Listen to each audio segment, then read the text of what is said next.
It was the most valuable startup in America. Its business was renting out desks. $47 billion. That was the number the world agreed to believe. Not for a cure, not for a machine, not for a breakthrough, but for a company that leased empty floors and rented them back by the month. The value was never in the offices. It was in the story. A story so intoxicating that the smartest money on earth stopped counting. And then one ordinary document forced the company to show its numbers to the world.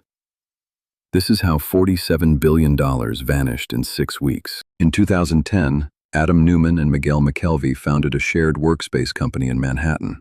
The idea was simple, even ordinary. Rent a building, divide it, and lease the pieces to freelancers and startups. But Neumann did not sell desks. He was tall, magnetic, relentless, and he sold something no landlord had ever dared to name. He sold a religion. WeWork, he insisted, was not a real estate company. It was a technology company, a movement, a community that would change how humanity lived and worked.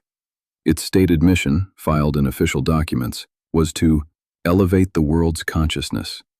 For a company that rented office space, and the world bought it. Money poured in, nearly $13 billion over a decade. The largest believer was SoftBank and its founder, Masayoshi Son. In January 2019, a SoftBank-led round valued WeWork at $47 billion, making it, on paper, the most valuable startup in the United States. But beneath the story sat a fault line no slogan could hide. WeWork signed leases that lasted 10, 15 years. Long, binding, enormous. Then it sold that same space to members who could walk away in a single month. Long promises out, short promises in. In good times invisible, in bad times fatal, because the community was not profitable, not close. In 2018, WeWork earned around $1.8 billion and lost nearly $1.9 billion doing it. For every dollar that came in, almost a dollar bled out.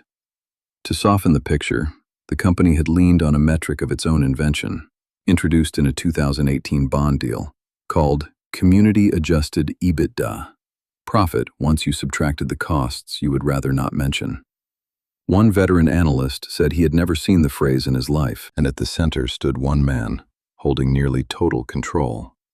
Neumann leased buildings he personally owned back to WeWork, sitting on both sides of the deal. He was paid nearly $6 million in company stock for the trademark to the word we, a payment so brazen he later gave it back. The story had a hero. The hero had no brakes. To keep the fire burning, WeWork needed fresh fuel. It needed to go public. And to go public, the law required one thing the story could not survive: honesty. On August 14, 2019, WeWork filed its S-1, the prospectus that lays a company bare for every investor to read. And when the world finally read the numbers instead of the mission, the spell broke. They did not see a technology unicorn.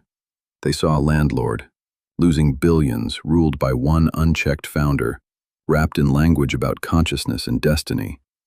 The $47 billion story met its own balance sheet. The balance sheet won. What followed was not a slow decline. It was a free fall. Within weeks, the valuation was slashed by tens of billions. The IPO was postponed, then pulled entirely. On September 24, 2019, Adam Neumann resigned as chief executive.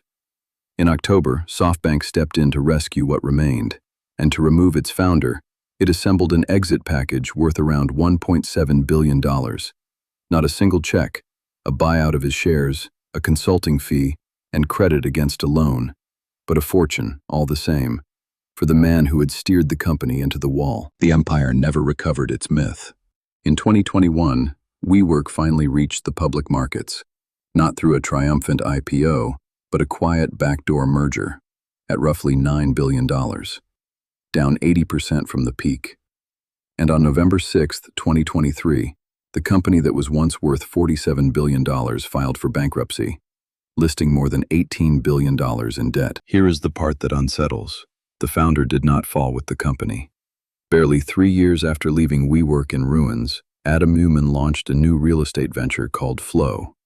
In August 2022, the venture firm Andreessen Horowitz handed him $350 million, valuing the company at $1 billion before it had opened a single door. It was the largest single check that firm had ever written. So what was WeWork really? Not a fraud in the ordinary sense. Its offices were real, its members were real, its losses were painfully real.